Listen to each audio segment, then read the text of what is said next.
이번 계약 안 하시면 회사 망합니다. 자, 여기 서명란에 이름 석자만 딱 쓰시면 끝입니다.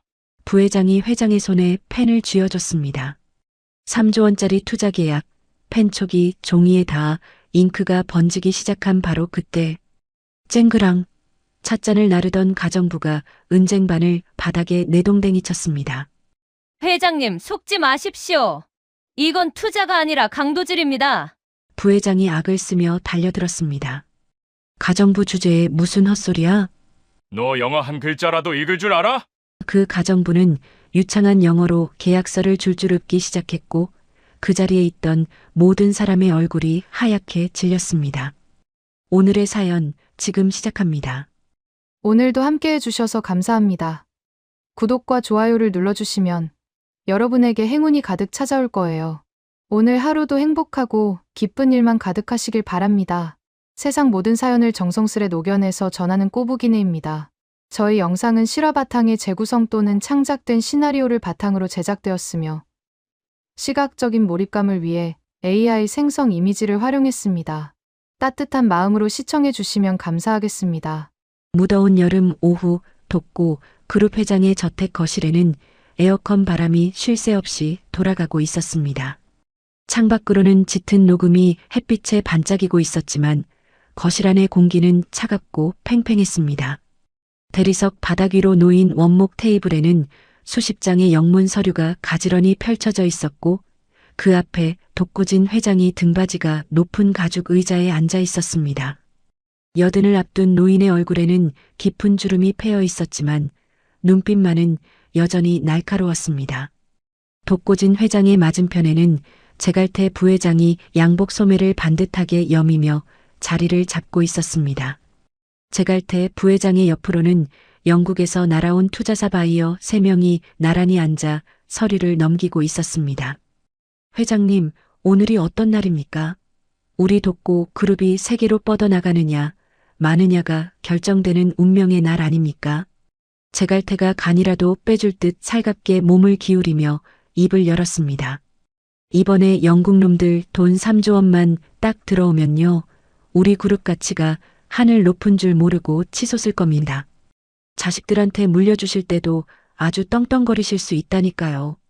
독고진 회장이 서류 위에 놓인 돋보기를 집어들며 무겁게 물었습니다. 그런데 통역사는 왜 아직 안 오는 거야? 중요한 자리라고 신신당부하지 않았나?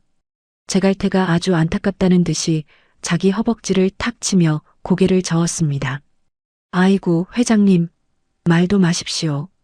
그 통역사 양반이 오다가 큰 사고가 났답니다. 차가 다 찌그러져서 1시간은 꼼짝 못한다네요. 그런데 이 영국 양반들 성격이 불같아서 지금 당장 도장 안 찍으면 그냥 공항으로 가겠답니다. 어쩌겠습니까? 제가 부족하지만 직접 통역하겠습니다. 저 그래도 영국에서 비싼 돈 쓰고 유학 다녀온 놈 아닙니까? 독고진 회장이 눈을 가늘게 뜨며 제갈태를 빤히 바라보았습니다. 자네가 직접 하겠다고? 그럼요. 회장님, 저 제갈태입니다.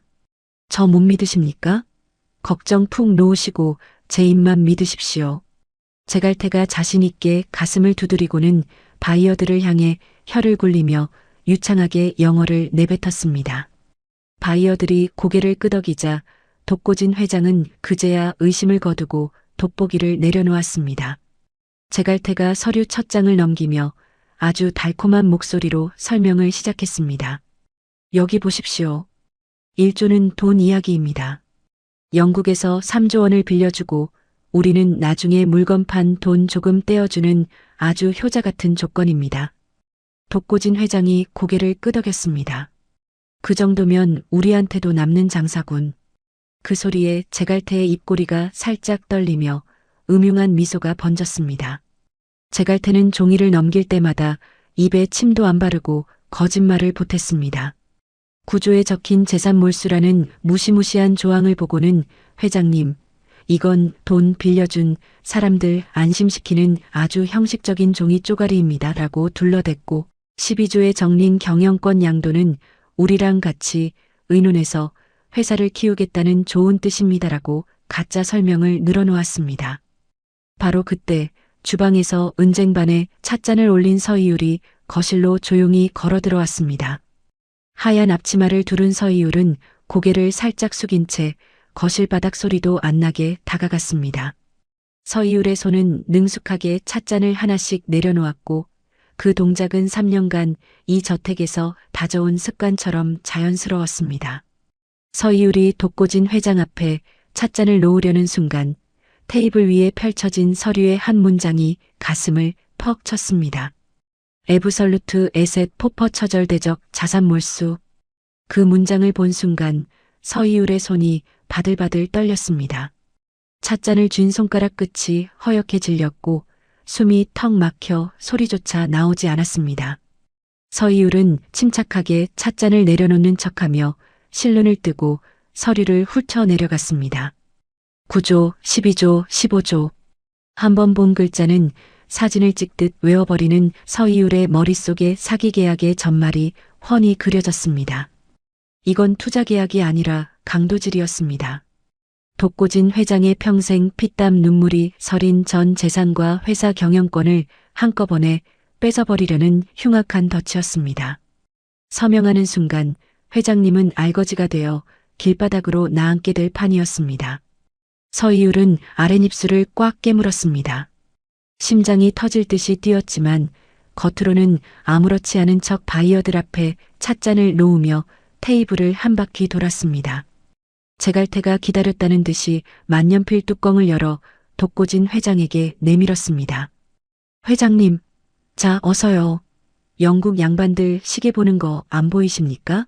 지금 안 찍으시면 3조 원이 허공으로 날아갑니다. 우리 회사 망하는 꼴 보고 싶으신 거 아니죠? 독고진 회장이 망설이다 펜을 건네받았습니다. 자네 말대로 이게 회사를 위한 길이라면. 아이고, 당연하죠. 제가 회장님 밑에서 먹은 밥이 몇 그릇입니까? 제가 감히 회장님 뒤통수를 치겠습니까? 자, 여기 서명란에 이름 석자만 딱 쓰십시오. 제갈태가 회장님의 손등을 덮어 누르며 서명할 곳을 손가락으로 가리켰습니다. 독고진 회장의 펜촉이 종이 위에 닿아 잉크가 번지기 시작한 바로 그 찰나. 쨍그랑, 콱광, 거실 전체가 떠나갈 듯한 날카로운 소리가 정적을 깨뜨렸습니다. 서이율이 들고 있던 은쟁반을 대리석 바닥에 사정없이 내동댕이 친 것이었습니다. 쟁반이 바닥을 뒹굴며 소름 끼치는 소리를 냈고 깜짝 놀란 바이어들은 의자에서 용수철처럼 튀어 올랐습니다.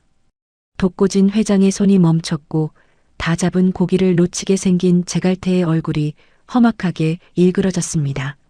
이게 무슨 망동이야? 너 미쳤어? 이 귀한 자리에서 어디라고 쟁반을 던져. 제갈태가 핏대를 세우며 서이율을 잡아먹을 듯 노려보았습니다. 하지만 서이율은 떨어진 쟁반을 줍기는커녕 허리를 꼿꼿이 세우고 독고진 회장을 똑바로 쳐다보며 소리쳤습니다. 회장님, 그 종이에 서명하시면 절대로 안 됩니다. 거실 안은 순식간에 찬물을 끼얹은 듯 조용해졌습니다.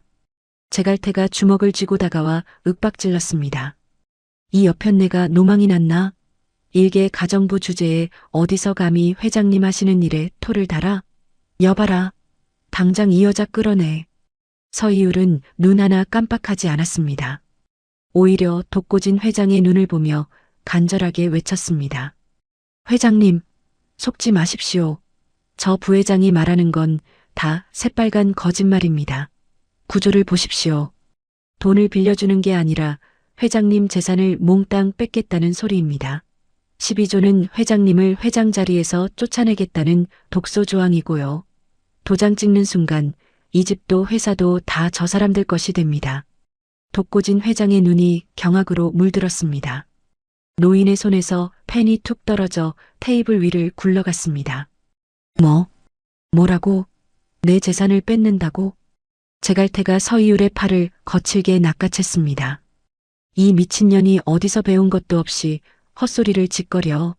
너 영어 한자라도 읽을 줄 알아? 이게 무슨 내용인지 알고나 떠드는 거냐고.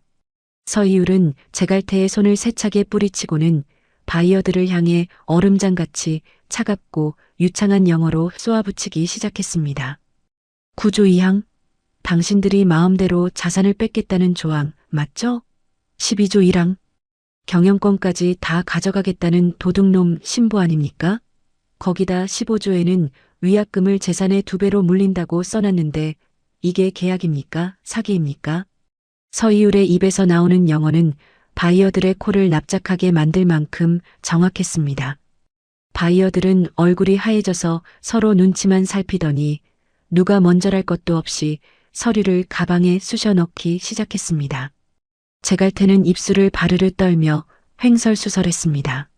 아니, 저 사람 말은 믿지 마세요. 저 여자는 그냥 밥하고 청소하는 가정부란 말입니다. 영어는커녕 한글도 겨우 떼었을지 모르는 무식한 여자예요. 하지만 이미 늦었습니다. 바이어들은 도망치듯 자리를 피했고 가방 닫는 소리만 거실에 울려 퍼졌습니다. 독고진 회장이 부들부들 떨리는 손으로 테이블을 짚고 일어섰습니다. 제갈 부회장, 자네 지금 내 눈을 보고 다시 말해봐. 저 아이 말이 정말이야? 자네가 나를 속여서 내 전 재산을 홀라당 먹으려고 했냐는 말이다. 회장님, 오해입니다. 저 여자가 어디서 주워들은 소리로 이간질하는 겁니다. 저를 믿어주십시오. 제갈태가 바닥에 무릎까지 꿇으며 매달렸지만 독고진 회장은 차갑게 비서를 불렀습니다. 내 전담 변호사, 당장 이리로 오라고 해. 1분이라도 늦으면 가만 안 두겠다고 전해. 잠시 후 헐떡이며 달려온 전담 변호사는 서류를 검토하더니 안색이 흙빛이 되었습니다. 회장님, 큰일 날 뻔했습니다. 이 서이율 씨 말이 토씨 하나 틀린 게 없습니다. 이거 서명하셨으면 회장님은 오늘부로 알거지가 되시는 거였습니다. 독고진 회장은 뒷목을 잡으며 의자에 털썩 주저앉았습니다. 제갈태, 내 이놈, 내가 감히 나를. 당장 내 집에서 나가. 다시는 내 눈앞에 나타나지 마. 제갈태는 쥐구멍이라도 찾고 싶은 표정으로 허겁지겁 도망쳤습니다. 거실에는 독고진 회장과 서이율, 2사람만 남았습니다. 독고진 회장이 믿기지 않는다는 듯 서이율을 뚫어지게 쳐다보았습니다. 이유라, 너 대체 정체가 뭐냐? 밥 잘하고 청소 잘하던 우리 집 아줌마가 어떻게 이런 귀신 같은 일을 해내? 서이율은 천천히 앞치마 끈을 풀며 고개를 숙였습니다. 회장님, 사실 저는 로펌에서 잘 나가던 변호사였습니다. 뭐? 변호사? 네. 그런데 나쁜 놈들의 비리를 밝히려다 오히려 배신을 당해 자격이 정지되었습니다. 하나뿐인 딸아이를 지키기 위해선 숨어 지내야 했고, 그래서 이 저택에 가정부로 들어오게 된 겁니다. 이제 정체가 탄로 났으니 내일 짐을 싸서 떠나겠습니다. 서이율이 작별 인사를 하고 돌아서려는데 독고진 회장이 거친 손으로 서이율의 손목을 꽉 잡았습니다. 어딜 가? 내가 변호사였든 뭐였든 내 목숨보다 귀한 재산을 지켜준 건 너다. 회장님의 목소리가 떨리고 있었습니다. 너 내 말이 빈말인 줄 아느냐? 저기 저택 뒷마당 너머에 있는 2층짜리 집, 그거 당장 내 이름으로 넘겨주마. 서이율의 눈이 휘둥그레졌습니다. 회장님, 그건 너무 과합니다. 저는 그저 시끄럽다. 내 재산 수조원을 지켜준 사람한테 집 한 채가 아까울까봐? 법무팀, 당장 이 아이 이름으로 집 등기 서류 가져와. 그날 저택은 발칵 뒤집혔습니다. 가정부 아줌마가 회장님한테 집 한 채를 선물 받았다는 소문에 주방 아줌마들은 입을 쩍 벌렸고 경비원들도 믿기지 않는다는 듯 수군거렸습니다. 하지만 서이율은 들뜬 기색 없이 증여받은 집의 거실벽에 종이를 붙이기 시작했습니다. 제갈태와 연결된 나쁜 놈들의 이름과 자금 흐름을 하나하나 적어 내려갔습니다. 서이율은 다시 앞치마 끈을 꽉 묶었습니다. 겉모습은 여전히 수수한 가정부였지만 그녀의 눈빛은 세상을 향해 칼을 가는 명포수처럼 매서워져 있었습니다. 서이율이 회장님께 받은 그 귀한 집에 딸아이를 데려온 것은 그로부터 이틀 뒤였습니다. 아이는 낯선 집안을 토끼처럼 두리번거리다가 이제 여기가 우리 집이야. 내 방도 있단다라는 말에 그제야 배시시 미소를 지었습니다. 서이율은 아이의 보드라운 머리카락을 쓸어넘기며 이마에 진하게 입을 맞췄습니다. 초롱아, 이제 여기가 우리 집이야. 엄마랑 여기서 행복하게 살자. 알았지? 아이가 고개를 끄덕이며 서이율의 손을 고사리 같은 손으로 꼭 잡았습니다. 서이율은 아이의 작은 손가락을 감싸주며 가슴속에서 울컥 치밀어 오르는 뜨거운 눈물을 겨우 삼켰습니다. 그런데 다음 날 아침 서이율이 기분 좋게 현관문을 열다가 그 자리에 돌부처처럼 굳어버렸습니다. 대문 위에 시뻘건 페인트가 피눈물처럼 흘러내리고 있었던 겁니다. 사기꾼 변호사. 시뻘건 네 글자가 대문에 칼자국처럼 박혀 있었고 페인트는 아직 마르지 않아 줄줄 흘러내리고 있었습니다. 서이율의 턱 근육이 파르르 떨리며 딱딱하게 굳었습니다. 서이율은 대문 앞에 한참을 서서 그 모진 글자를 내려다보다가 주방에서 낡은 수건을 가져와 말없이 닦아내기 시작했습니다. 붉은 물이 서이율의 하얀 손등을 타고 피처럼 흘러내렸지만 서이율은 눈 하나 깜빡하지 않았습니다. 그날 오후 세상이 뒤집어졌습니다. 돋고 그룹 사람들 보는 게시판이며 인터넷 뉴스에 서이율의 과거가 도배된 겁니다. 아니, 저 여자가 변호사였는데 돈을 빼돌려서 잘린 거래. 회장님 홀려가지고 집 한 채 뜯어낸 꽃뱀이라니까. 얼굴 좀 봐. 여우같이 생겼잖아. 제갈태 부회장이 꾸민 더러운 수작이었습니다. 소문은 마른 논에 물 들어오듯 순식간에 퍼졌습니다. 돋고 그룹 주주들이라는 사람들이 수십 명씩 때로 몰려와 저택 앞에서 꽹과리를 치며 소리를 질러댔습니다. 사기꾼 가정부 이유리는 당장 기어 나와라. 노망난 회장님 꼬셔서 집 뺏은 꽃뱀은 물러가라.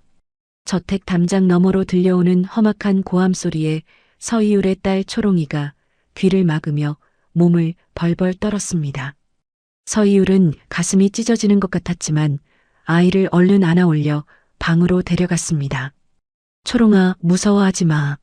엄마가 여기 있잖아. 저 사람들 곧 갈 거야. 응?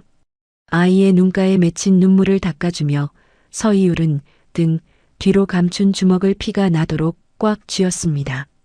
손톱이 살을 파고들었지만 아이가 잠들 때까지 억지로 생긋생긋 웃어 보였습니다. 독고진 회장의 친인척들도 하이에나처럼 달려들었습니다. 조카며 사촌이며 듣지도 보지도 못한 친척 4명이 법원에 소송을 냈습니다. 회장님이 연세가 많으셔서 정신이 오락가락하실 때 저 여우 같은 가정부한테 홀린 겁니다. 저 집 당장 뺏어야 해요. 하지만 서이율은 눈썹 하나 까딱하지 않았습니다. 서이율은 매일 아침 독고진 회장의 식단을 직접 챙기며 가정부 일을 단 하루도 거르지 않았습니다. 그러던 어느 날 아침이었습니다. 된장국이 보글보글 맛있는 소리를 내며 끓고 있을 때 서이율의 눈에 주방 구석에서 살금살금 움직이는 그림자가 딱 걸렸습니다. 주방 보조 하나가 서이율 눈치를 살살 보며 독고진 회장의 국그릇 위로 손을 뻗는 게 아니겠습니까? 그 손에는 작은 비닐봉지가 들려 있었고 하얀 가루가 스르르 새어나오고 있었습니다. 서이율의 눈이 매처럼 가늘어졌습니다. 서이율은 소리 없이 한 발짝 뒤로 물러나 숨을 죽였습니다. 주방 보조가 그 가루를 국에 홀랑 털어넣고 봉지를 주머니에 쑤셔 넣는 것을 서이율은 생생하게 지켜보았습니다. 주방 보조가 나간 뒤 서이율은 그 국을 싱크대에 몽땅 쏟아버리고 새로 국을 끓였습니다. 그리고 쓰레기통을 뒤져 그놈이 버린 비닐봉지 찌꺼기를 조심스럽게 수거했습니다. 그날 밤 서이율은 증여받은 집 지하실로 몰래 내려갔습니다. 지하실 구석에 미리 갖다 놓은 검사 장비로 가루 성분을 분석했습니다. 결과를 확인한 서이율의 얼굴이 돌덩이처럼 굳었습니다. 이럴 수가. 이건 기억력을 갉아먹는 독약이잖아. 오랜 기간 조금씩 먹으면 정신이 멍해지고 판단력이 흐려지는 무서운 약이었습니다. 회장님이 요즘 부쩍 말을 더듬고 약속을 잊으신 게 다 이 약 때문이었던 겁니다. 서이율은 결과지를 벽에 핀으로 꽂으며 이를 갈았습니다. 제갈태 이름 밑에 독살 시도라는 네 글자가 시뻘겋게 추가되었습니다. 며칠 뒤 서이율이 지하실에서 서류를 정리하는데 삐삐 하고 보안 알람이 울렸습니다. 누가 창문을 통해 들어온 겁니다. 서이율은 본능적으로 벽에 붙인 조직도와 비리 장부가 담긴 하드를 품에 꼭 안았습니다. 쿵쿵 발소리가 지옥 사자의 발소리처럼 다가왔습니다. 서이율은 지하실 벽에 숨겨둔 좁은 탈출구로 몸을 던졌습니다. 좁은 구멍을 기어서 빠져나가는 동안 등 뒤에서 문이 콱광 하고 박살나는 소리가 들렸습니다. 흙바닥에 무릎이 깨지고 앞치마가 찢어졌지만 서이율은 멈추지 않았습니다. 회장님께 이 사실을 알려야 했습니다. 하지만 침실 복도 끝에서 저택보안팀장이 길을 딱 가로막았습니다. 어딜 가나 서 변호사? 아니, 서 아줌마. 보안팀장의 눈빛이 뱀처럼 차가웠습니다. 서이율은 그의 손목에 번쩍이는 새 시계를 보았습니다. 제갈태가 준 뇌물이 분명했습니다. 비켜주세요. 회장님께 급히 드릴 말씀이 있습니다. 회장님은 주무신다. 가정부가 이 밤중에 회장님 방엔 왜 가? 너 도둑질하러 왔지? 보안팀장이 서이율의 팔을 짐승처럼 비틀어 바닥에 짓눌렀습니다. 2년 잡아라. 회장님 금고 털려던 현행범이다. 당장 경찰 불러. 차가운 대리석 바닥에 이마가 퍽 하고 부딪혔습니다. 머리가 깨질 듯 아팠지만 서이율은 품 안의 서리를 놓지 않았습니다. 그때 또각또각 구두 소리가 들리더니 제갈태 부회장이 나타났습니다. 뱀 같은 입꼬리를 쓱 올리며 서이율 앞에 쪼그려 앉더니 서이율의 뺨을 사정없이 갈겨버렸습니다. 찰싹? 이 바닥 구더기 같은 년이 집 한 채 주니까 진짜 상전이라도 된 줄 알았어? 어디서 끝까지 설쳐? 서이율의 입술이 터져 붉은 피가 번졌습니다. 서이율은 도끼 어린 눈으로 제갈태를 쏘아보았습니다.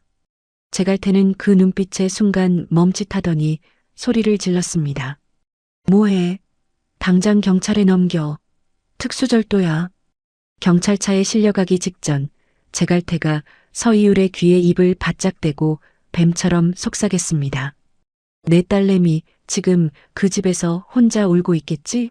누가 데려가도 모를 텐데 말이야. 아, 서이율의 온몸이 얼어붙었습니다. 수갑찬 손이 부들부들 떨렸고 목구멍에서 찢어지는 듯한 신음이 새어나왔습니다. 경찰차 문이 닫히고 멀어지는 제갈태의 웃음소리가 귓전을 때렸습니다. 유치장에 갇힌 서이율은 차가운 벽에 이마를 박으며 주먹으로 벽을 쳤습니다. 우리 초롱이, 우리 딸 어떡해. 눈물로 시멘트 바닥이 시꺼멓게 젖어들었습니다. 제갈태와 한통 속인 부패한 조 검사는 철창 사이로 비열하게 웃으며 서류를 밀어 넣었습니다. 여기 도장 찍어. 회장님 돈 노리고 들어왔다고 자백하면 내보내줄게. 아니면 내 딸은 평생 고아원에서 썩어야 할걸? 절대로 서명 안 합니다. 서이율은 피 섞인 침을 뱉으며 거절했습니다. 하지만 철창 너머로 조 검사가 사라지자 서이율은 무릎을 꿇고 주저앉아 목 놓아 울었습니다. 그 시각 독고진 회장은 저녁을 드시다 갑자기 숟가락을 놓치며 쓰러지셨습니다. 제갈태가 먹인 약독이 터진 겁니다. 제갈태는 기다렸다는 듯 회장님을 외딴 요양원에 가두고 면회를 꽉 막아버렸습니다. 그리고 서이율의 집을 압류하고 짐을 길바닥으로 다 내던졌습니다. 초롱이가 아끼던 곰 인형이 흙탕물에 짓밟혔습니다. 사흘째 되는 날 유치장에 누워 천장을 보던 서이율의 머릿속에 한 사람이 스쳐 지나갔습니다. 방거라공. 5년 전 억울한 누명을 벗겨주었던 그 노신사였습니다. 서이율은 간신히 국선 변호사를 통해 메시지를 보냈습니다. 회장님, 저 이율입니다. 제발 도와주세요.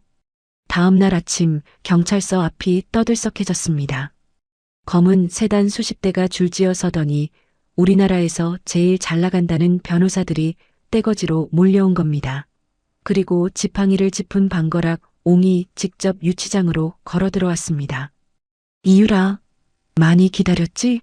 내 아버지가 살아계셨으면 통곡을 하셨을 게다. 걱정 마라. 내가 왔다.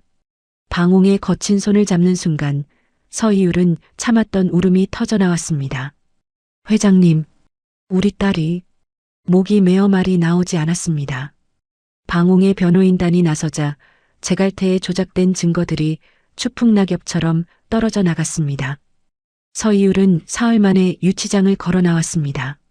하지만 돌아간 집 앞에는 노란 테이프가 쳐져 있었고 초롱이는 비 오는 날 벤치에 혼자 덩그러니 앉아 떨고 있었습니다. 초롱아. 서희율이 달려가 아이를 덥석 안았습니다.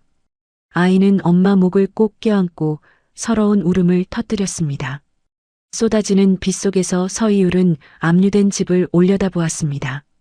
제갈태가 뺏어간 집, 짓밟힌 명예, 그리고 내 딸의 눈물.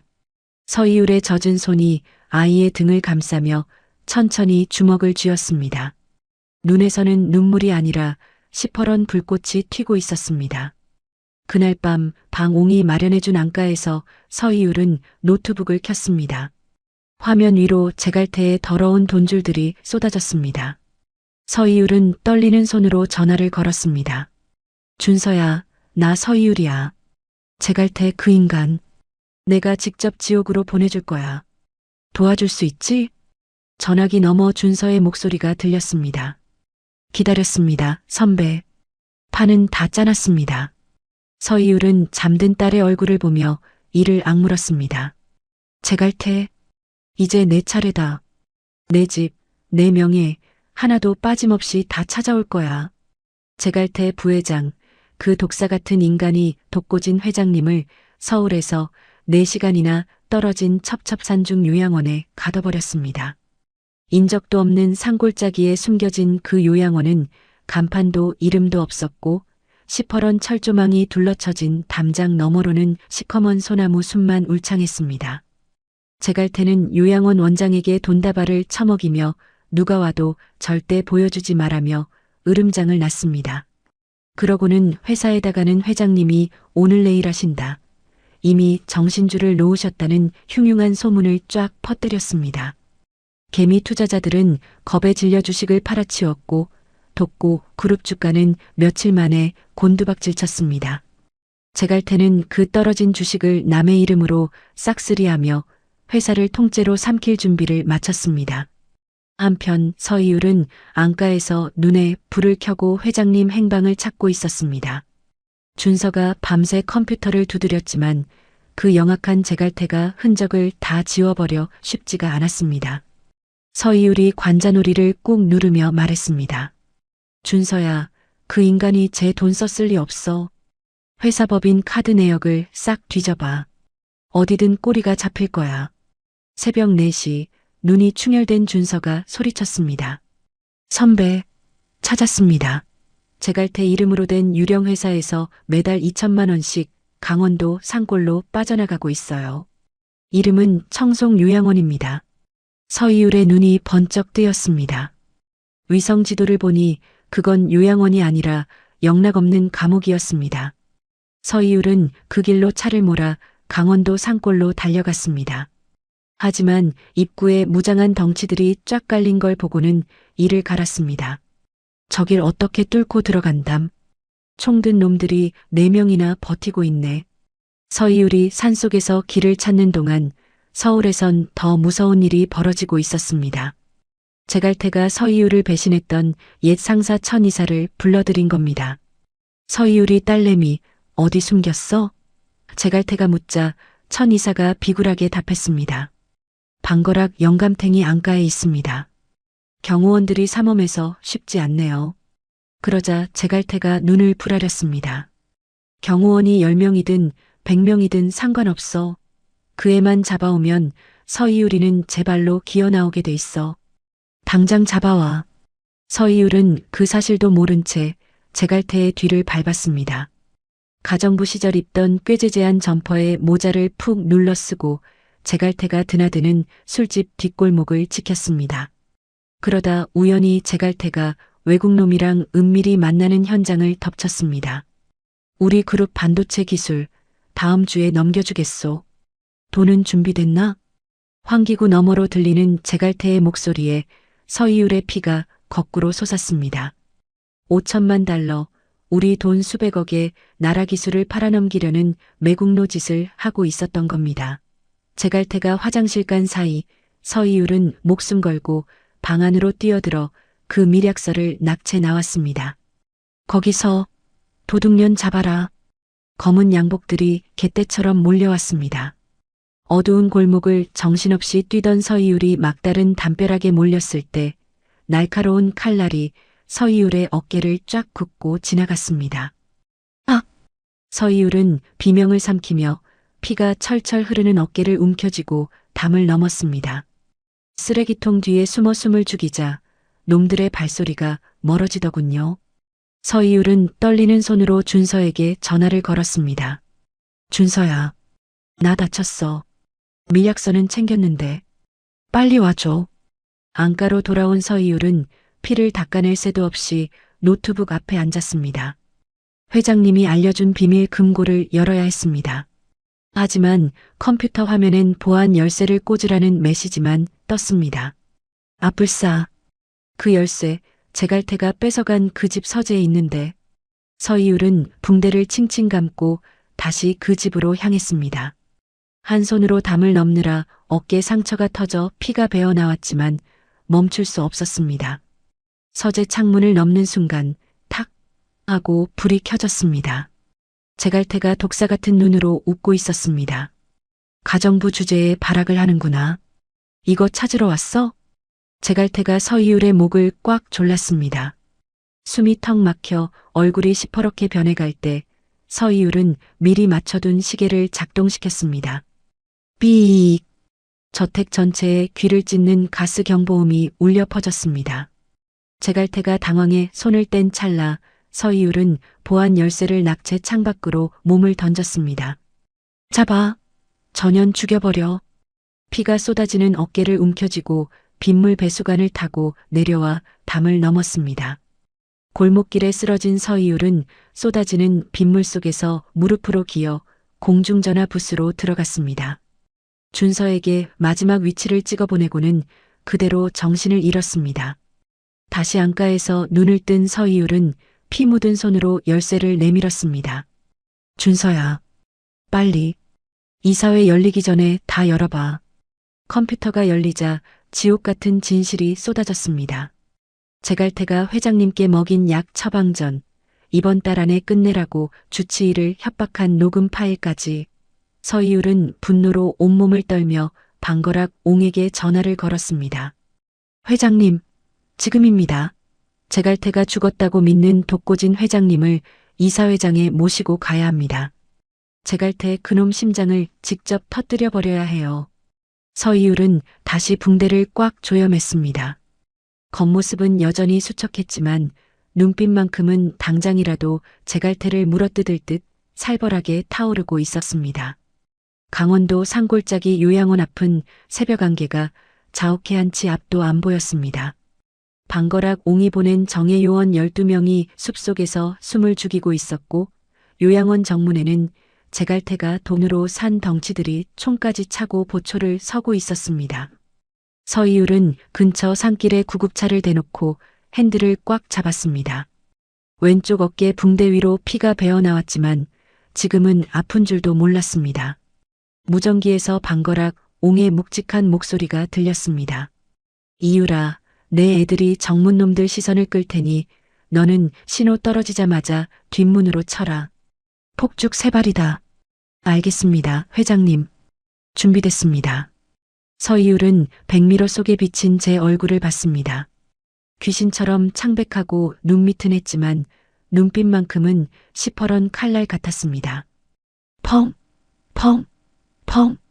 산 너머에서 불꽃이 터지자 정문 경비원들이 저게 뭐야? 하고 우르르 달려갔습니다. 그 틈을 타 서이율은 구급차 가속 페달을 끝까지 밟았습니다. 우왕! 콱광! 구급차가 요양원 차단벽을 박살내며 뒤뜰로 들이닥쳤습니다. 서이율은 차에서 날듯이 내려 지하 복도로 뛰어들어갔습니다. 소독약 냄새에 진동하는 지하 깊숙한 곳, 철문 앞을 막아선 경비원에게 서희율이 소화기를 휘둘렀습니다. 흑! 경비원이 쓰러진 틈에 열쇠를 빼서 문을 열자 창문 하나 없는 눅눅한 방 안에 우리 회장님이 송장처럼 누워 계셨습니다. 한 달 새 뼈만 남은 회장님 얼굴을 보니 서희율은 가슴이 미어지는 것 같았습니다. 회장님, 정신 차리세요. 저 이율이에요. 준서가 준 비상약을 입안에 흘려넣고 한참을 기다리자 회장님이 가느다랗게 눈을 뜨셨습니다. 변호사, 내가 여기까지. 마른 손으로 이율의 손을 꼭 잡는 회장님의 눈에 눈물이 고였습니다. 회장님, 이제 살았습니다. 제가 모시러 왔어요. 서이율은 어깨 상처가 터져 비명이 나올 것 같았지만 이를 악물고 회장님 휠체어를 끌어올렸습니다. 요양원을 빠져나온 구급차가 서울을 향해 미친 듯이 질주했습니다. 준서야, 주주총회 언제 시작해? 선배, 1시간 반 남았습니다. 제갈태 그놈 벌써 단상에 올라갔어요.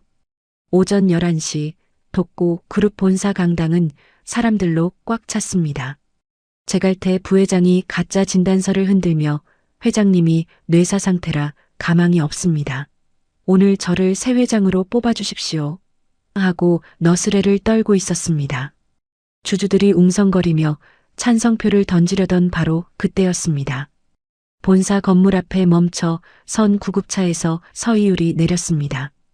그녀는 로비 의자에 놓인 봉투를 채가 화장실로 뛰어들어갔습니다. 3분 뒤 화장실 문을 열고 나온 사람은 더 이상 가엾은 가정부 아줌마가 아니었습니다. 몸에 딱 붙는 검은 정장에 가슴에는 반짝이는 변호사 배지. 서희율은 독고진 회장의 휠체어를 밀며 로비로 성큼성큼 걸어갔습니다. 길을 막는 경비원들을 매서운 눈빛으로 쏘아보자 놈들이 겁을 먹고 홍해 바다 갈라지듯 길을 터줬습니다. 강당 문이 쾅 소리를 내며 열렸습니다. 이 주주총회는 가짜입니다. 당장 멈추세요. 서희율의 쟁쟁한 목소리가 강당을 뒤흔들었습니다. 휠체어 위에 회장님을 본 제갈태는 들고 있던 샴페인 잔을 떨어뜨리고 사시나무 떨듯 떨었습니다. 저건 가짜야. 뇌사 상태인 사람이 어떻게 여기 와. 그때 독고진 회장님이 휠체어를 짚고 부들부들 떨며 직접 일어나셨습니다. 제갈태, 내 이놈, 내가 죽길 바랐느냐. 어디 내 눈을 똑바로 보고 다시 말해봐라. 회장님의 호통에 강당 안이 쥐 죽은 듯 조용해졌습니다. 이어 대형 화면에 제갈태가 회장님 약 용량 늘려서 이번 달 안에 끝내라고 주치의를 협박하는 녹음 파일이 터져나왔습니다. 아이고, 저 천하의 나쁜 놈. 주주들이 욕을 퍼부으며 난리가 났습니다. 그때 대기하고 있던 수사관들이 단상으로 뛰어올라가 제갈태의 팔에 수갑을 철컥 채웠습니다. 서희율은 무릎이 꺾여 주저앉은 제갈태 앞에 서서 차갑게 내려다봤습니다. 내 집 회장님 자리.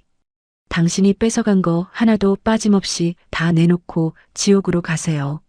제갈태가 질질 끌려나가자 강당 안은 우레와 같은 박수 소리로 가득 찼습니다.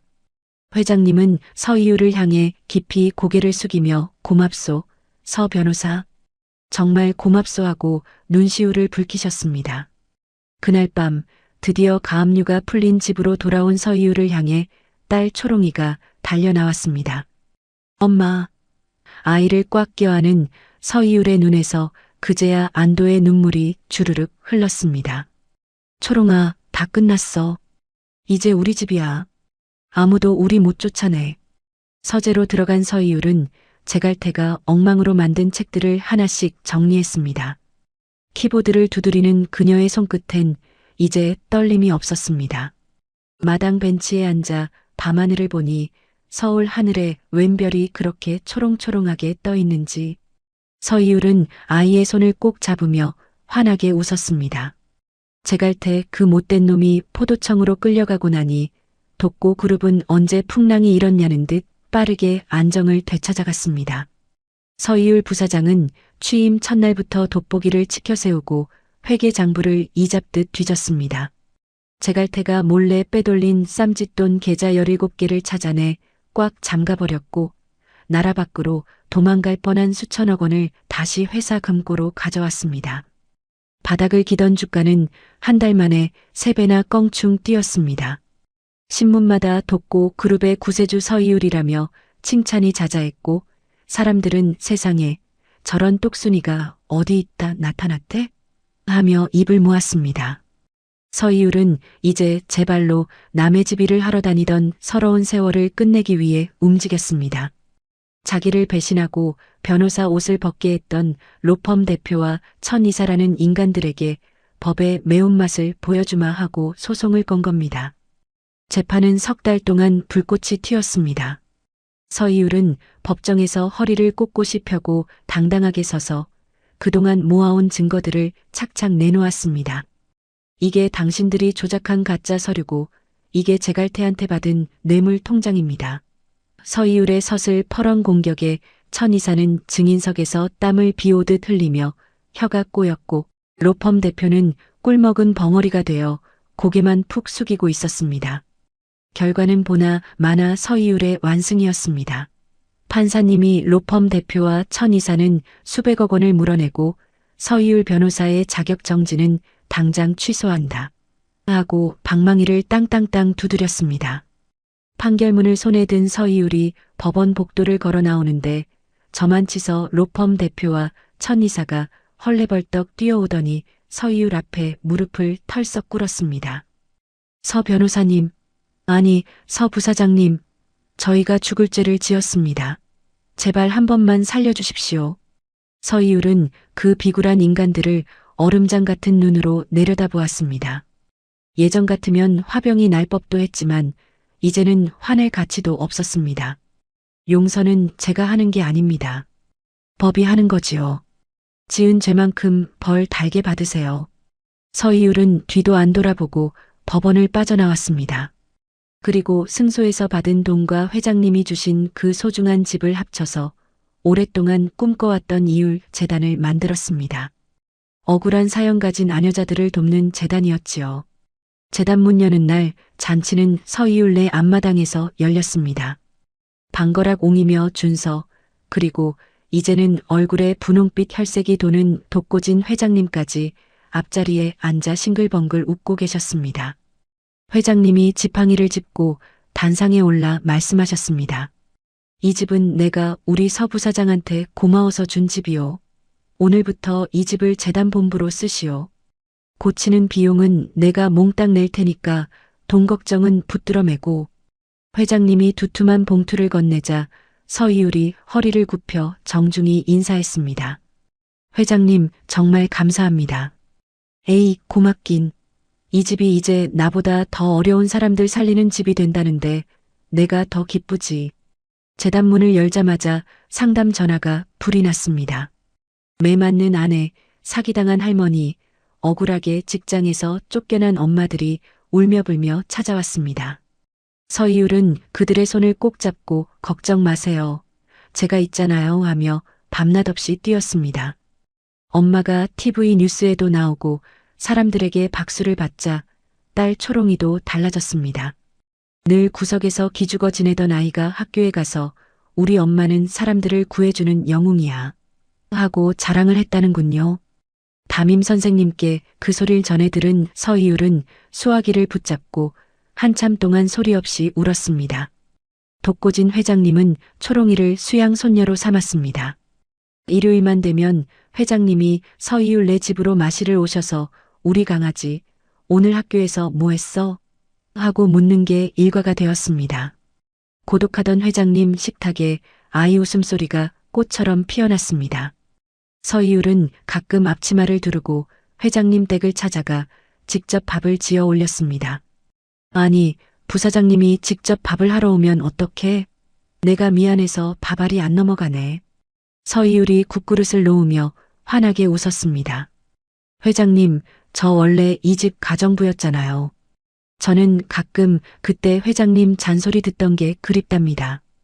허허, 그 고약한 잔소리가 그립다니. 서 부사장도 참 별나구먼.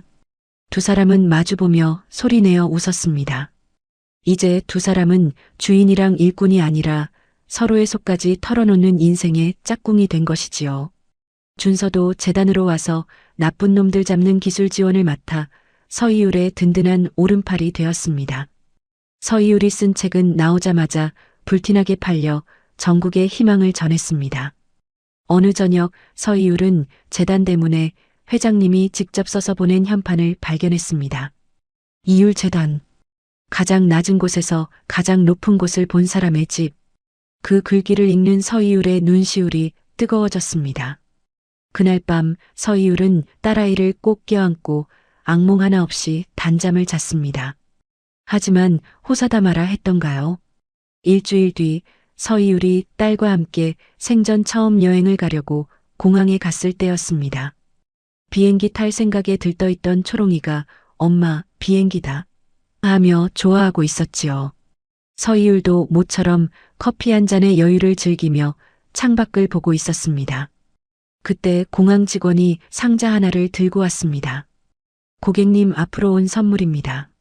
누가 보냈을까 싶어 뚜껑을 연 서희율은 그만 숨이 멎는 줄 알았습니다. 상자 안에는 초롱이가 분신처럼 아끼던 곰 인형이 들어있었는데 아뿔싸 인형의 머리가 처참하게 잘려나간 채로 피 같은 붉은 물이 들어있었던 겁니다. 서희율의 손에서 커피잔이 툭 떨어져 박살이 났습니다. 하지만 서희율은 그 소리조차 들리지 않았습니다. 얼굴에서 핏기가 싹 가신 서희율의 눈동자가 파르르 떨리며 상자 속 인형에 박혔습니다. 다시 지옥의 문이 열리고 있었습니다. 제갈태 그 지독한 인간은 차가운 감옥 독방에 갇혀서도 그 악마 같은 성질머리를 버리지 못했습니다. 면회 온 변호사 놈을 시켜서 밖에 깡패들과 은밀히 소통하더니 돈에 눈먼 교도관 셋을 매수해 몰래 휴대전화까지 손에 넣었습니다. 서희율이 딸년 당장 잡아와. 그 애만 손에 넣으면 서희율이는 제 발로 기어나와 내 발등을 핥게 될 거야. 알았어? 제갈태의 서슬 퍼런 명령이 떨어지자마자 공항에 잠복해 있던 검은 그림자들이 움직였습니다. 서희율이 라운지에서 머리 잘린 인형을 보고 심장이 덜컥 내려앉은 것은 그로부터 불과 30분 뒤였습니다. 초롱아. 서희율은 비명을 지르며 옆을 돌아봤습니다. 다행히 아이는 바로 옆 의자에서 그림책을 보고 있었지만 서희율은 등줄기가 서늘해졌습니다. 초롱아, 여기서 경호원 아저씨들이랑 꼭 붙어 있어. 엄마 금방 다녀올게. 서희율은 아이를 떼놓고 화장실로 뛰어들어가 준서에게 전화를 걸었습니다. 준서야, 제갈태가 움직여. 공항의 놈들이. 그런데 말이 채 끝나기도 전에 밖에서 악 하는 비명이 들려왔습니다. 서희율이 문을 박차고 뛰어나가자 라운지는 이미 연기 분무기를 뿌린 듯 뿌연 연기가 자욱했습니다. 경호원 둘은 바닥에 엎어져 신음하고 있었고 아이가 앉아있던 의자는 텅 비어 있었습니다. 초롱아, 내 새끼 어디 있어? 서희율이 정신없이 뛰쳐나가려는 순간 밖에서 콱광 하고 폭발음이 들리더니 라운지 유리가 박살났습니다. 그 충격에 서희율은 뒤로 고꾸라지며 대리석 기둥에 머리를 퍽 하고 들이받았습니다. 눈앞에 불꽃이 튀더니 그대로 정신을 잃고 말았습니다. 한참 뒤 서희율이 눈을 떴을 때는 병원 침대 위였습니다. 그런데 이상했습니다. 준서야, 준서야, 불 좀 켜봐. 왜 이렇게 어두워? 서희율이 더듬거리며 소리쳤습니다. 선배, 불 켜져 있어요. 대낮이에요. 준서의 울먹이는 목소리에 서희율은 심장이 멈추는 것 같았습니다. 아무것도 보이지 않았습니다. 칠흑 같은 어둠, 바늘구멍만 한 빛도 없는 캄캄한 세상뿐이었습니다. 의사는 뇌진탕 충격에다 너무 큰 정신적 충격을 받아 눈이 멀어버린 것이라고 했습니다. 우리 초롱이는, 우리 딸은 찾았어? 아직 위치를 파악 중입니다. 준서의 말에 서희율은 침대 시트를 쥐어뜯으며 오열했습니다. 보이지 않는 눈에서 눈물이 하염없이 흘러 베개를 적셨습니다. 그때 병실에 녹음기 하나가 도착했습니다. 제갈태가 보낸 독사 같은 목소리였습니다. 서이율, 내 딸내미는 이제 48시간 안에 먼 나라로 팔려갈 거다. 시간이 별로 없네. 키키. 서이율은 전화기를 바닥에 떨어뜨리고 가슴을 쥐어뜯었습니다. 독고진 회장님도 이 소식을 듣고는 아이고, 내 손녀 하며 쓰러져 다시 중환자실로 실려가셨습니다. 설상가상으로 제갈태 놈들이 매수한 가짜 피해자들이 나타나 서이율 변호사가 증거를 조작했다고 떠들어대며 겨우 되찾은 변호사 자격까지 다시 뺏으려 들었습니다. 하지만 서이율은 포기하지 않았습니다. 눈은 멀었지만 귀는 더 밝아졌습니다. 제갈태가 보낸 두 번째 영상 속에서 딸아이가 엄마 무서워 하고 우는 소리를 수천 번 반복해서 들었습니다. 아이의 울음소리 뒤에 깔린 싸아하는 파도 소리, 멀리서 뿌우 하고 울리는 백고동 소리. 항구야. 이건 큰 배가 드나드는 항구 소리야. 서이율은 눈을 감고 소리의 결을 하나하나 짚어냈습니다. 그때 준서가 외쳤습니다. 선배, 초롱이 스마트워치 신호가 전라도 남쪽 섬에서 아주 미세하게 잡혔습니다. 그런데 제갈태의 끈아풀인 조 검사라는 놈이 수사대를 동해안으로 보내는 바람에 경찰은 엉뚱한 곳에서 삽질만 하고 있었습니다. 서이율은 이불 속에 숨겨둔 딸아이 사진을 손끝으로 더듬었습니다. 초롱아, 엄마가 간다. 엄마가 꼭 갈게. 그날 밤 서이율의 병실 문이 스르르 열렸습니다. 발소리를 죽인 괴한이 침대로 다가왔습니다. 눈먼 서이율이 아무것도 모를 거라 생각했겠지요. 하지만 서이율은 놈의 가죽 구두 냄새를 이미 맡고 있었습니다. 놈이 손을 뻗는 순간 서이율은 침대 옆 새로 된 링거대를 휘둘러 놈의 머리를 가격했습니다. 으악! 놈이 쓰러지며 품에서 무전기가 떨어졌습니다. 무전기에서 지지직하는 잡음과 함께 또다시 그 백고동 소리가 들려왔습니다. 서이율은 그 소리를 듣자마자 무릎을 탁 쳤습니다. 그래, 여기야. 내가 변호사 시절에 갔던 그 섬마을 항구야. 서이율은 주치의를 붙잡고 매달렸습니다. 선생님, 제발 진통제 좀 놔주세요. 지금 안 가면 우리 딸 죽습니다. 의사의 만류에도 불구하고 서이율은 붕대를 칭칭 감고 병실을 나섰습니다. 보이지 않는 눈으로 벽을 짚고 비틀거리면서도 서이율은 멈추지 않았습니다. 방거락 옹이 준비한 전용기에 몸을 실은 서이율은 준서에게 위성 지도를 소리로 설명해달라고 했습니다. 절벽 위에 건물이 하나 있어요. 폐교 같은데. 맞아, 거기야. 도망갈 곳 없는 그 폐교. 섬에 도착하자 장대비가 쏟아졌습니다.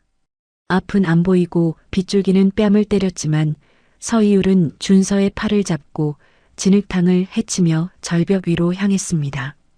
그때 빗소리 사이로 가녀린 목소리가 들려왔습니다. 엄마, 엄마. 그건 환청이 아니었습니다. 내 새끼 목소리였습니다. 서이율은 준서의 손을 뿌리치고 소리나는 쪽으로 미친 듯이 달리기 시작했습니다. 붕대가 빗물에 젖어 얼굴을 덮었지만 서이율은 어둠 속에서도 딸아이의 심장 소리를 향해 달려가고 있었습니다. 초롱아, 엄마가 왔다. 엄마가 여기 있어. 폐교 건물 앞에 도착한 서이율의 머리카락은 장대비에 젖어 얼굴에 찰싹 들러붙어 있었습니다. 바람이 불 때마다 깨진 유리창이 삐걱거리며 소름 끼치는 소리를 냈지만 서이율은 미동도 하지 않았습니다. 준서가 서이율의 귀에 작은 이어폰을 꽂아주며 떨리는 목소리로 말했습니다. 선배, 드론 띄웠어요. 제가 위에서 다 보고 길 안내할 테니까 제 목소리만 믿고 따라오세요. 서이율은 대답 대신 고개를 끄덕이며 폐교 정문을 향해 성큼성큼 걸음을 옮겼습니다. 방거락 옹이 보낸 정예요원 넷이 앞장서서 문을 박차고 들어갔습니다. 안은 칠흑 같은 어둠이었지만 눈먼 서이율에게는 낮이나 밤이나 매한가지였습니다. 오히려 앞이 안 보이니 다른 감각들이 귀신같이 살아났습니다. 바닥에 깔린 유리 조각 밟는 소리, 왼쪽 교실 안에서 들리는 불길한 숨소리, 그리고 복도 끝에서 풍기는 매캐한 기름 냄새까지 서이율의 온몸이 하나의 안테나처럼 곤두섰습니다. 선배, 드론 열감지에 8놈이 잡혀요. 2층에 2놈 있는데 오른쪽 끝방에 아주 작은 빛이 보여요. 초롱이 같아요. 준서의 말에 서희율의 주먹에 힘이 꽉 들어갔습니다. 요원들이 사방으로 흩어지며 총격전이 벌어졌습니다. 탕, 탕, 총성이 폐교를 뒤흔들고 비명이 난무했지만 서희율은 멈추지 않았습니다. 벽을 짚고 피냄새 진동하는 복도를 지나 낡은 철제 난간을 찾아냈습니다. 준서야, 나 2층 올라간다. 선배, 3번째 계단 오른쪽에 한 놈 숨어 있어요. 서희율은 발소리를 죽여 계단을 올랐습니다. 놈의 거친 콧소리가 들리는 순간 서희율은 주머니에 있던 빈 약병을 계단 밑으로 휙 던졌습니다. 딸그랑. 놈이 고개를 돌리는 찰나 서희율은 손에 들고 있던 묵직한 소화기로 놈의 옆구리를 사정없이 들이받았습니다. 놈이 비명을 지르며 고꾸라지자 요원이 달려들어 입을 막아버렸습니다. 서희율은 2층 복도를 달려 오른쪽 끝 교실 앞에 섰습니다. 문틈 사이로 내 새끼의 흐느낌이 들려왔습니다. 흑, 엄마, 엄마. 그 곁에서 웬 흉악한 놈이 낄낄대며 겁을 주고 있었습니다. 야, 울어봤자 소용없어. 내 엄마는 지금 눈먼 장님이 돼서 길바닥 헤매고 있을걸? 그 소리에 서희율은 이가 갈려 부서질 것 같았습니다. 준서야, 아내 몇 명이야? 한 놈이요. 그런데 놈이 초롱이 목에 칼을 대고 있어요. 서희율의 심장이 덜컥 내려앉았습니다. 하지만 여기서 무너지면 딸을 살릴 수 없었습니다. 준서야, 내가 문 여는 순간 드론에 달린 찢어지는 소리장치, 그거 쏴버려. 서희율은 눈에 감긴 붕대를 거칠게 뜯어냈습니다. 젖은 붕대가 바닥에 툭 떨어지는 소리와 함께 서희율이 문을 콱광 하고 걷어찼습니다. 그와 동시에 드론에서 삐익 하고 귀를 찢는 고주파 소음이 터져나왔습니다. 사내가 양손으로 귀를 막으며 비틀거리는 사이 칼이 바닥에 쨍그랑 떨어졌습니다. 서희율은 머리가 깨질 듯 아픈 소음 속에서도 오직 아이의 울음소리를 향해 몸을 날렸습니다. 엄마. 초롱이가 비명을 지르며 엄마 품으로 파고들었습니다. 서희율은 아이를 꽉 껴안고 제 등으로 벽을 만들었습니다. 독이 오른 사내가 다시 칼을 휘둘러 서희율의 등을 그었지만 서희율은 신음 한 번 지르지 않고 아이를 더 세게 안았습니다. 내 딸 몸에 손끝 하나라도 대봐. 내가 널 갈갈이 찢어 죽일 테니까. 서희율의 목소리는 지옥에서 온 사자처럼 무거웠습니다. 곧이어 요원들이 들이닥쳐 놈을 바닥에 맺히고 수갑을 채웠습니다. 서희율은 그제야 아이를 품에 안고 바닥에 주저앉았습니다. 엄마, 엄마 무서웠어. 아이가 목을 껴안고 엉엉 울자 서희율은 아이의 젖은 머리카락을 쓸어 넘기며 이마를 맞댔습니다. 괜찮아, 이제 괜찮아. 엄마가 왔어. 서희율의 눈에서 뜨거운 눈물이 쏟아졌습니다. 그런데 바로 그때였습니다. 칠흑 같던 서희율의 눈앞에 번쩍하고 불꽃이 튀더니 희미한 그림자가 보이기 시작했습니다. 젖은 속눈썹 사이로 그렇게 보고 싶던 내 강아지의 얼굴이 눈, 코, 입이 안개 넘어 보이듯 떠올랐습니다. 보여. 초롱아, 내 얼굴이 보여. 엄마, 진짜야? 진짜 보이는 거야? 아이의 따뜻한 온기가 서희율의 다쳤던 눈을 번쩍 뜨게 만든 것이었습니다. 서희율은 아이를 끌어안고 짐승처럼 울었습니다. 기적이 일어난 것이었습니다. 폐교를 나오자 비는 잦아들고 있었습니다. 현장에서 잡힌 놈의 태블릿 안에는 제갈태가 인신매매 조직이랑 주고받은 더러운 증거들이 몽땅 들어 있었습니다. 준서가 소리쳤습니다. 선배, 이제 제갈태는 영원히 끝입니다. 태양 아래 다신 못 나와요. 서울로 돌아온 서희율은 병원에서 상처를 꿰매고 시력을 되찾기 위해 정성껏 치료를 받았습니다. 일주일 뒤 서희율은 침대 옆에서 그림을 그리는 초롱이의 얼굴을 아주 또렷하게 볼 수 있게 되었습니다. 초롱아, 뭘 그렇게 열심히 그려? 엄마 그리는 거야. 비 사이를 뚫고 나 구하러 온 멋진 우리 엄마. 서이율은 아이의 그림을 보며 눈시울을 붉혔습니다. 우리 딸 다 컸네. 몸을 추스르자마자 서이율은 다시 전투복 같은 정장을 차려입고 노트북 앞에 앉았습니다. 제갈태 그 인간의 죄목을 하나하나 적어 내려갔습니다. 납치교사, 살인미수, 정치인들과의 더러운 유착까지. 다음 날 아침 신문 일면은 제갈태의 추악한 민낯으로 도배되었습니다. 제갈태는 이제 교도소 깊숙한 독방으로 옮겨져 쥐죽은 듯 지내게 되었습니다. 외부 연락은커녕 파리 한 마리 못 들어오는 곳에서 평생 썩게 된 것이지요. 서이율은 방거락 옹과 준서를 불러 정중히 허리를 숙였습니다.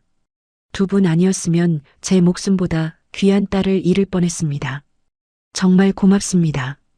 방거락 옹은 지팡이를 툭 치며 허허, 내 아버지가 하늘에서 보고 계실 거다 하며 웃으셨습니다. 독고 그룹 사람들은 서이율을 회장으로 모시겠다고 난리를 쳤지만 서이율은 딱 잘라 거절했습니다. 저는 회장 자리보다 사람 귀한 줄 아는 회사를 만드는 위원장이 되겠습니다. 섬에서 돌아오는 배 위에서 서이율은 주황빛 노을을 배경으로 딸아이의 손을 꼭 잡았습니다. 엄마, 이제 나쁜 사람들 다 없어진 거야? 응, 이제 없어. 엄마가 다 쫓아버렸어. 아이를 품에 꽉 안은 서이율은 시원한 바닷바람을 맞으며 노을빛 바다를 바라보았습니다. 이제야 비로소 진정으로 숨을 쉬는 것 같았습니다. 어느덧 모진 풍파가 다 지나가고 꼬박 2년이 흘렀습니다. 서이율은 이제 재단본부 2층 사무실에서 아침마다 창문을 활짝 엽니다. 마당에는 하얀 목련꽃이 소담스럽게 피어 있고 담장 너머로는 활기차게 출근하는 사람들의 발걸음 소리가 정겹게 들려옵니다. 서이율은 김이 모락모락 나는 커피를 한 모금 마시며 책상 위에 쌓인 서류를 펼쳤습니다. 그동안 재단에서 처리한 사연만 해도 3,000건이 넘었습니다.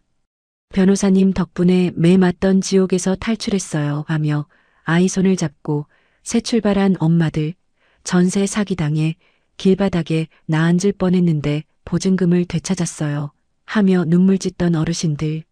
서이율의 책상 서랍에는 그분들이 꼬불꼬불 정성스레 써보낸 감사 편지가 보물처럼 가득 차 있었습니다. 그 나쁜 짓을 골라하던 제갈태는 어떻게 됐냐고요? 살인 미수에 납치 교사까지 죄목이 하도 많아 판결문만 책 한 권 분량이었습니다. 결국 무기징역을 선고받고 평생 감옥에서 썩게 되었지요. 제갈태는 독방에 앉아 텔레비전을 보다 거품을 물었습니다. 화면 속에서 서이율이 존경받는 기업인상을 받으며 환하게 웃고 있었거든요. 으악, 전현이 왜 저기 있어? 저건 내 자리야. 제갈태가 리모컨을 벽에 내던져 박살을 냈지만 텔레비전 속 서이율의 미소는 지워지지 않았습니다. 인과응보, 사필기정이라는 말이 딱 이럴 때 쓰는 법이지요.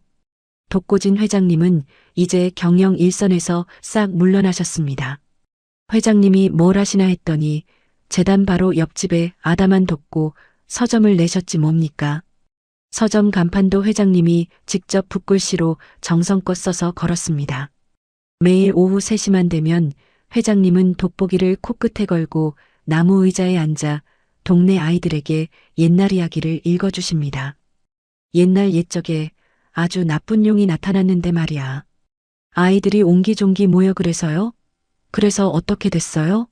하고 묻는 통에 서점은 늘 시끌벅적합니다.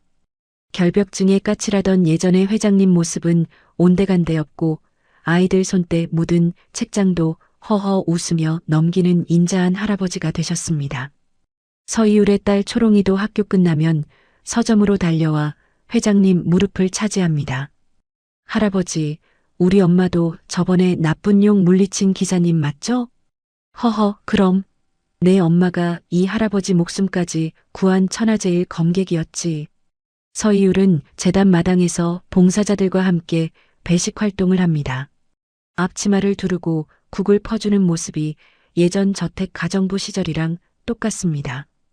달라진 게 있다면 그 앞치마 위에 반짝이는 변호사 배지가 훈장처럼 달려있다는 것이지요. 아이고, 변호사님. 우리 며느리 살려주셔서 정말 고마워요. 배식을 받던 할머니 한 분이 서이율의 손을 덥석 잡자 서이율이 두 손으로 그 거친 손을 따뜻하게 감싸주었습니다. 어머니, 다행입니다. 이제 발 뻗고 푹 주무세요. 변호사님은 우리 같은 불쌍한 사람들한테 진짜 하늘이 내린 천사예요. 그 무렵 서이율을 배신하고 누명 씌웠던 로펌 동료 셋이 꾀재재한 몰골로 재단을 찾아왔습니다. 로펌 망하고 갈 곳 없어 구천을 떠돌다 염치불구하고 찾아온 겁니다. 준서가 선배, 저 인간들 그냥 쫓아낼까요? 하고 물었지만 서이율은 고개를 저었습니다. 들어오라고 해. 사무실로 들어온 그들은 차마 고개도 못 들고 사시나무 떨듯 떨었습니다. 서이율은 그들을 조용히 바라보다 입을 열었습니다. 복수할 줄 알았나요? 여긴 억울한 사람 돕는 곳이라 일손이 아주 부족합니다. 다시는 돈 때문에 사람 버리지 않겠다고 약속한다면 여기서 속죄하는 마음으로 일하세요. 세 사람은 그 자리에서 통곡하며 서이율 발치에 엎드렸습니다. 서이율은 그들의 눈물을 보며 과거의 상처를 깨끗이 씻어냈습니다. 어느 화창한 일요일 재단 마당에서 고기 굽는 냄새가 진동합니다. 독고진 회장님이 직접 집게를 들고자 노릇노릇하게 익어야 맛있다 하며 초롱이에게 고기 굽는 법을 가르쳐 주십니다. 방거락 옹은 나무 그늘 아래서 허허 돋고 영감 고기 잘 굽네 하며 흐뭇하게 지켜보시고 준서는 경호원들이랑 배드민턴을 치느라 땀을 뻘뻘 흘립니다. 서이율은 주방에서 샐러드를 만들다 창밖을 보며 멈춰 섰습니다. 피 한 방울 안 섞였지만 이 사람들이야말로 진짜 내 가족이라는 생각에 가슴이 벅차올랐습니다. 책상 위에는 예전 가정부 시절 입던 낡은 앞치마가 잘 접혀 놓여 있습니다. 가장 낮은 곳에서 버텼던 그 마음, 절대 잊지 말자고 다짐하는 서이율만의 약속이지요. 서이율은 매년 한 번씩 제갈태를 보러 교도소에 갑니다. 하얗게 머리가 센 제갈태는 유리창 너머에서 서이율, 나 좀 꺼내줘. 내가 잘못했어. 하며 미친 듯이 소리를 지릅니다. 서이율은 아무 대꾸 없이 재단 활동 보고서 한 권을 쓱 밀어 넣어주고는 뒤도 안 돌아보고 나옵니다. 그 차분한 뒷모습이 제갈태에게는 가장 무서운 형벌이겠지요. 며칠 뒤 서이율은 젊은 예비 변호사들 앞에 강연자로 섰습니다. 수백 명의 젊은이가 서이율을 우러러보며 앉아 있었습니다. 여러분, 저는 한때 재벌 집 가정부였습니다. 사람들은 저를 비웃었죠. 가정부 주제에 감히 계약서를 읽느냐고 말입니다. 강연장이 쥐 죽은 듯 조용해졌습니다. 하지만 저는 그 계약서를 읽었고 그 덕분에 사람을 살렸습니다. 법전보다 먼저 사람을 보세요. 전문 지식보다 귀한 건 억울한 사람의 눈물을 닦아주려는 그 마음 하나입니다. 우레와 같은 박수 소리가 터져나왔습니다. 젊은 변호사들이 모두 일어나 기립박수를 보내는 가운데 서이율은 당당하게 강연장을 걸어 나왔습니다. 3년 전 비웃음 섞인 조롱을 듣던 그 복도와는 차원이 다른 박수 소리였습니다. 주차장으로 나오니 초롱이가 달려와 서이율의 품에 안깁니다. 엄마, 오늘 강연 최고였어. 나도 나중에 엄마처럼 멋진 나무가 될 거야. 그래, 우리 딸. 꼭 그렇게 되자. 봄 햇살이 모녀의 머리 위로 눈부시게 쏟아집니다. 또각또각 서이율의 구두 소리와 폴짝폴짝 뛰는 아이의 운동화 소리가 봄바람을 타고 멀리 퍼져나갑니다. 가정부 주제에? 아니요, 이제 세상은 말합니다. 서이율 변호사님, 참 고맙습니다라고요. 모든 고통을 이겨낸 서이율의 얼굴에 세상에서 가장 행복하고 당당한 미소가 피어오르며 이야기는 아름답게 막을 내립니다. 가정부의 앞치마를 두른 채 계약서를 읽었던 한 여자의 이야기였습니다. 세상은 서이율을 비웃었습니다. 가정부 주제에 감히 입을 열었다고, 분수를 모른다고, 꽃뱀이라고. 하지만 서이율은 한 번도 자신을 부끄러워하지 않았습니다. 가장 낮은 곳에서 바닥을 짚고 일어선 사람은 어떤 바람에도 쓰러지지 않습니다. 누명을 쓰고도 딸을 빼앗기고도 눈이 보이지 않는 어둠 속에서도 서이율은 포기하지 않았습니다. 서이율을 지탱한 것은 대단한 무기가 아니었습니다. 딸의 손을 다시 잡겠다는 마음 그 하나였습니다. 우리는 살면서 누군가에게 무시당하기도 하고 억울한 일을 겪기도 합니다. 내가 할 수 있는 일이 아무것도 없다고 느끼는 밤도 있습니다. 하지만 오늘 이 이야기가 여러분께 이 한마디를 전할 수 있다면 좋겠습니다. 지금 당신이 서 있는 그 자리가 아무리 낮아 보여도 그곳에서 올려다본 하늘이 가장 넓습니다. 이야기를 끝까지 들어주신 분이